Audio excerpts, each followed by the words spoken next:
ಬಿಟ್ಬಿಡಿ, ಅದು ಕೈ ಬಿಟ್ಬಿಡಿ. ಬನ್ನಿ, ಮುಂದಕ್ಕೆ ಬನ್ನಿ. ಕುತ್ತಿಗೆ ಏನೂ ಆಗಲ್ಲ, ಹಂಗೆ ಇರುತ್ತೆ. ಆಯಿತಾ? ಇವಾಗ ಕೈ ಹಿಂದೆ ಸ್ಟ್ರೆಚ್ ಮಾಡಿ.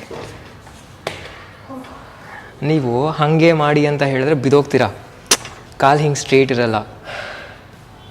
ಸರ್ವಾಂಗಾಸನ ಮೊದಲನೇ ವೇರಿಯೇಷನು ಕೈ ಸೊಂಟದ ಮೇಲೆ ಇರುತ್ತೆ. ಎರಡನೇದು ಹಿಂಗೆ ಸ್ಟ್ರೆಚ್ ಮಾಡಬೇಕು. ಇವಾಗ ಕೈ ತೊಡೆ ಮೇಲೆ ಹಿಡಿಯೋದು, ಇಲ್ಲಿ ಇಲ್ಲಿ. ಇದು ಮೂರನೇದು.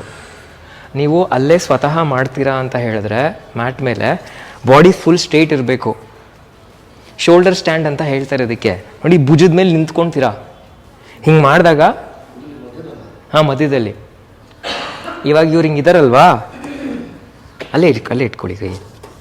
ಇದು ಇಲ್ಲಿಗೆ ಗೋಡೆ ಸಪೋರ್ಟ್ ಇಲ್ಲೇ ಮಾಡಬೇಕು.